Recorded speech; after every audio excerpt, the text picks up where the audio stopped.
My dear children, on the 24th Sunday, ordinary time, in our diocese, we celebrate the Vocations Sunday. And this Sunday comes, we celebrate on every third Sunday of September. And this year it happens to be on 24th Sunday. And as a vocation promoter myself, as I was a vocation promoter in the diocese for last 7 years, and now I'm in the parish, some thoughts I want to share regarding the vocation promotion or the vocation scenario today. I would say the graph is on a decline. Earlier we used to have around 100 seminarians in our minor seminary, but now the number is just around 25 in the seminary of Our Lady of Saligaon Pilian.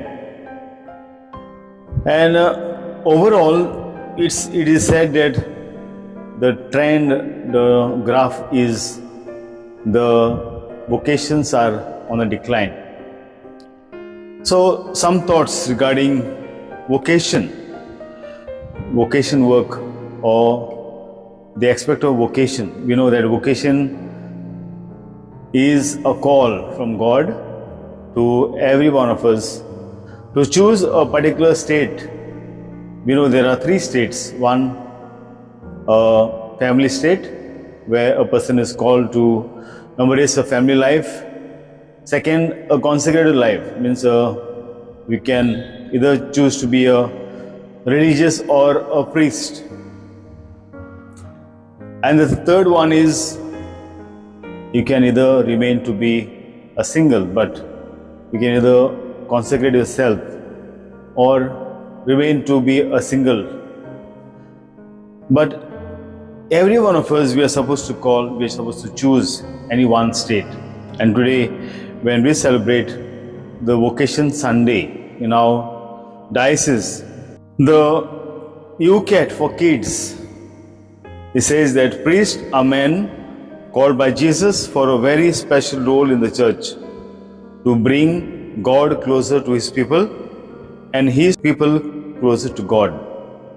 So I would say, in other words, a priest is a bridge, serves as a bridge between people and God. And we know that Jesus, in the Gospel of Luke 22 to 19, He gave us the command to do this in memory of me, the Last Supper. And by this, we always, when we celebrate Maundy Thursday, we remember this command of Jesus, and we also remember the ministerial priesthood that Jesus instituted on the Last Supper. Because though He never made it explicit, He never appointed priests in this time, but we know that as the history evolved, there came the ministerial priesthood with the order of the bishops, then the priest. The second reason why Jesus instituted the priesthood is to carry on the sacraments. Jesus gave the command in John 20:21 to 33 to forgive the sins of others. And we know He gave this authority to priests,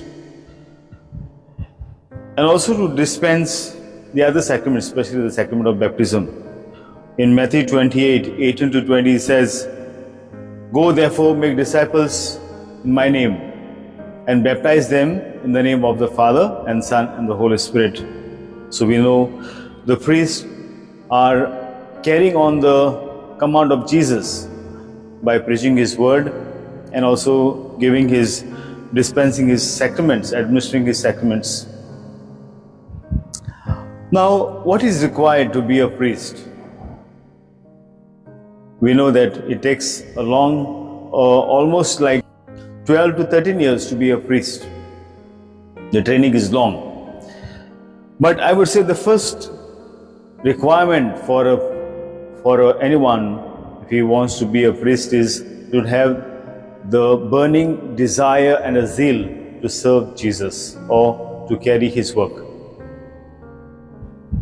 As a vocation, from what I have seen, the boys who joined in the minor seminary, till they reached at the final stage, till they reached at the 4th year of their theology, there were very few survival cases.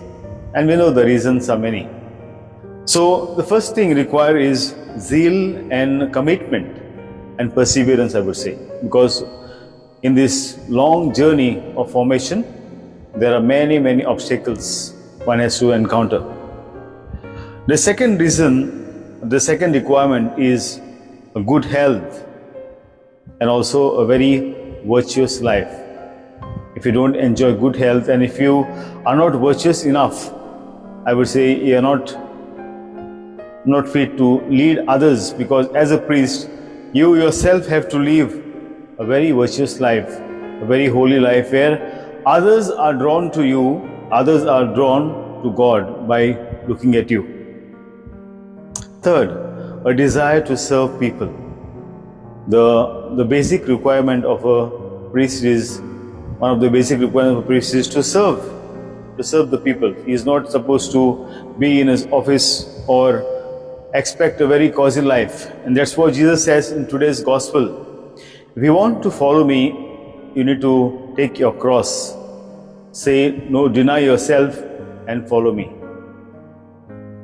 Many of you may be thinking that priests are enjoying their life. No, it's, I would say, in both the cases, in the case of family life and also a single life, and also in the life of a priest, there are obstacles.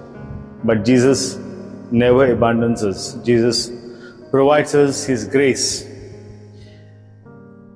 So as we reflect on today's gospel and also on Jesus' command to save one's life, Jesus says in today's gospel, one who gives to others, he will save his life. And at this moment, I recall the tragic incident that took place in our diocese 14 years back. My own companion, Father Derick Fernandes, who had gone for a picnic with the youth in one of our beaches in Goa, Kalchibag, he had to give up his life when he saw that two girls were drowning, and he himself went to save them. He saved them, but ended up in giving up his life for them. And this was the biggest sacrifice that he made, like the sacrifice of Jesus. So we know the life of a priest is also not so easy. There are crosses. And so also, as I said, the life of a married man, of a family man, also he has equal crosses. But Jesus today tells us, if you want to follow me, don't expect a comfortable life. You have to undergo sufferings or hardships or opposition in life. So as we remember, as we pray for the priests serving in our diocese, I would say a special call to the families. My dear parents, if you want priests, God will not send them from heaven like the rain. A priest is born in a family. And if the family environment is good, if the family atmosphere is good, we will have holy priests. If the parents themselves talk against the priest, if there is no family life, if there is no prayer life in the family, how can we expect to have vocations? And that's what we see today. Maybe one of the reasons why the vocations are on a decline is because Many of our parents, they talk against the church authorities when they make mistakes. Yes, priests are not, I would say, though they are representatives of Jesus, God, they are, I would say, not perfect.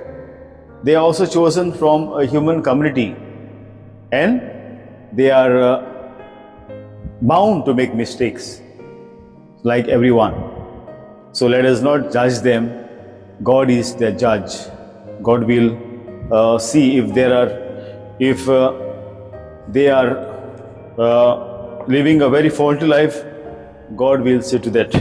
And I remember a famous saying, because of the greatness of their vocation and a special trust people place in priests, every abuse of this trust is an especially grave sin. Yes, we know the vocation to priesthood or to religious is a very, I would say, very honorable one, or it's of great honor. And Pope Francis has this to say regarding the priest. He says, when I think of the parish priest who knew the names of their parishioners who went to visit them, even as one of them told me, I know the name of each family's dog. What could be more beautiful than this? The priest who knows even the name of the dog. You see how close he is to his people.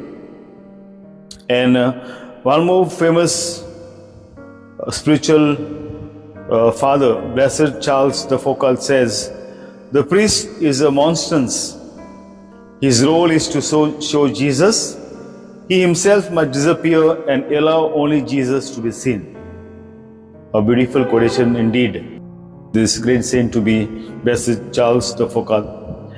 So, my dear friends, let us pray for worthy vocations. I know there will be ups and downs, and this time I would say the present scenario in the church is there is a decline in vocation. But God knows how to take care of His church. God will send His workers in His vineyard, provided we remain faithful to Him, we follow His teaching, and we carry our cross and we commit ourselves. So on this Vocation Sunday, I pray especially for families that they may be close to Jesus and that we may get worthy and holy vocations from them.